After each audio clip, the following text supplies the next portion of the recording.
Hi, this is Raj, జోష్ finance services from Vijayawada. ఈరోజు topic వచ్చేసరికి బ్యాలెన్స్ ట్రాన్స్ఫర్. ప్రజెంట్ హెచ్డిఎఫ్సి బ్యాంక్లో వచ్చేసరికి రేట్ ఆఫ్ ఇంట్రెస్ట్ 9.9% ఉంది. సిబిల్ 730 అబోవ్ ఉండి 15 lakhs ఎలిజిబిలిటీ వస్తే కనుక మనకి 9.9% ఇంట్రెస్ట్ వస్తుంది. 10 lakhs అబోవ్ అయితే కనుక 10.35 వస్తుంది.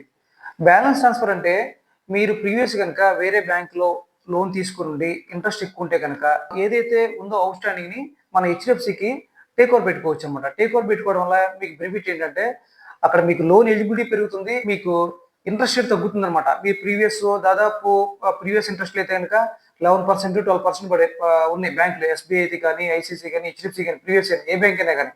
ప్రజెంట్ ఇంట్రెస్ట్ రేట్ తగ్గించడం వల్ల ఏంటంటే మీరు అక్కడున్న ఏదైతే కడుతున్నారో ఇంట్రెస్ట్ తగ్గి మనకి ఎలిజిబిలిటీ పెరుగుతుంది. మీకు 2-3 బ్యాంకుల్లో ఏదన్నా ఉంది లోను, మీరు చాలా దాదాపు ఒక 30-40,000 కడుతున్నారు అనుకోండి, ఆ లోన్ అవుట్ స్టాండింగ్ మనకి హెచ్డిఎఫ్సి టేక్ ఓవర్ పెట్టుకున్నారు అనుకోండి, ఆటోమేటిక్గా మీకు ఈఎంఐ తగ్గుతుంది, ఎలిజిబిలిటీ కూడా పెరుగుతుంది.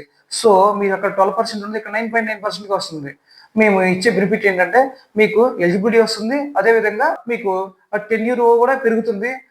సో మేము బెస్ట్ సర్వీస్ ఇవ్వగలుగుతాం. మీకు వేరే బ్యాంకులో ఉండి ఇంట్రెస్ట్ ఎక్కువ ఉండి మాకు ఈఎంఐ ఎక్కువ అవుతుంది అనుకుంటే కనుక మీరు మమ్మల్ని అప్రోచ్ అవ్వచ్చు. అప్రోచ్ అయితే కనుక మేము టేక్ ఓవర్ పెట్టుకుని హెచ్డిఎఫ్సిలోనే 9.9% మేము ప్రాసెస్ చేస్తాం జరుగుతుందండి. సో మీరు మమ్మల్ని అప్రోచ్ అవ్వచ్చండి. జోష్ ఫైనాన్స్ సర్వీస్ ని మీరు అప్రోచ్ అయితే కనుక మేము బెస్ట్ సర్వీస్ ఇస్తామండి. Thank you.